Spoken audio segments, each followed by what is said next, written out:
ನಮಸ್ತೆ, ಪ್ರಣವಸಿಂಹ ಫಾರ್ಮ್ಸ್ ಮೈಂದ ಮತ್ತೊಂದು ವೀಡಿಯೋಗೆ ಸ್ವಾಗತ. ಇದು ನಮ್ಮ ದಾಳಿಂಬೆ ಗಿಡ ಹಾಕಿ ಒಂದು ವರ್ಷ ಆಗಿರಬೇಕು. ಕಾಣುತ್ತಾ? ಎಲ್ಲ ನನ್ನ ತೋಟಕ್ಕೆ ಬರೋರೆಲ್ಲ ಹೇಳೋದು, ಸರ್ ಇದು ಕೆಮಿಕಲ್ ಇಲ್ಲದೆ ದಾಳಿಂಬೆ ಬರಲ್ಲ, ನಮ್ಮ ತೋಟದಲ್ಲಿ 5 ವರ್ಷ ಆಯಿತು 6 ವರ್ಷ ಆಯಿತು ದಾಳಿಂಬೆ ಬಿಡ್ತಿಲ್ಲ ಅಂತಾರೆ. ನನ್ನ ತೋಟದಲ್ಲೂ ತುಂಬ ಹಿಂಗೆ ಹೂ ಬಿಡೋದು. ಈ ಹೂವು ಅಲ್ಲಿ ಕಾಣುತ್ತಲ್ಲ, ಹೂವು ಬಿಡೋದು, ಬಟ್ ಕೆಳಗಡೆ ಉದುರೋಗೋದು. ನಾನು ಅಂದ್ಕೊಳ್ತಿದ್ದೆ ಏನಾಗುತ್ತೋ ಏನೋ ಅಂತ. ಬಟ್ ನ್ಯಾಚುರಲಾಗಿ ಬಂದೇ ಬರಬೇಕಲ್ವ, ಏನಕ್ಕಂತ ಇಲ್ಲದೇ ಇದ್ದರೆ ಈ ಸ್ಪೀಶೀಸ್ ಹೆಂಗೆ ಉಳ್ಕೊಂಡಿರೋದು. ಸೊ ಸುಮ್ಮನೆ ನಾನು ಏನು ತಲೆ ಕೆಡಿಸ್ಕೊಳ್ಳಿಲ್ಲ, ಬಿಟ್ಬಿಟ್ಟಿದ್ದೆ. ಇವತ್ತು ನೋಡಿದ್ರೆ ಹಿಂಗೆ ಕಾಣಿಸ್ತಿದೆ.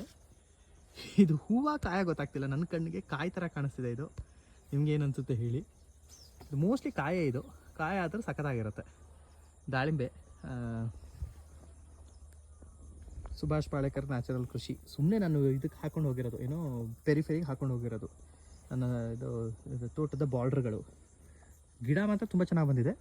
ಈಗ ಕಾಯಿ ಬಿಡಕ್ಕೆ ಬಂದರೆ ಇದು ಒಳ್ಳೆ ನ್ಯಾಚುರಲ್ ಫಾರ್ಮಿಂಗಲ್ಲಿ ಬೆಳೆದಿರೋ ಕಾಯಿ ಮನೆಗಾಗತ್ತೆ. ಸೊ ಅಷ್ಟೇ, ಅದೊಂದು ತೋರಿಸೋಣ ಅಂತ ಮಾಡಿದೆ. 3 ಗಿಡ ಹಾಕಿದ್ದೀನಿ ಹಿಂಗೆ. ಇದೊಂದು ಇಲ್ಲಿ ನೋಡಿ, 9 ಅಡಿ ಡಿಸ್ಟೆನ್ಸು.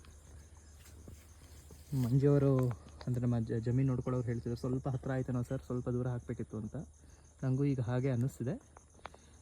ಬಟ್ 9 ಅಡಿ ಒಂದು ಹಾಕಿದ್ದೀನಿ, ಚೆನ್ನಾಗಿ ಬಂದಿದೆ. ಪ್ರೂನ್ ಗೀನ್ ಏನೂ ಮಾಡಿಲ್ಲ. ಮೋಸ್ಟ್ಲಿ ಅದು ಕಲ್ತ್ಕೊಂಡು ಮಾಡಬೇಕೇನೋ ಪ್ರೂನ್ ಗೀನ್ನ. ಇದು ನೋಡಿ ಕಾಣುತ್ತಾ ಕಾಯಿ. ಇದೊಂದು ಮತ್ತು ಇಲ್ಲೊಂದು ಕೆಳಗಡೆ ಹೋದ ವರ್ಷದ ಅರಿಶಿನ. ಧನ್ಯವಾದಗಳು.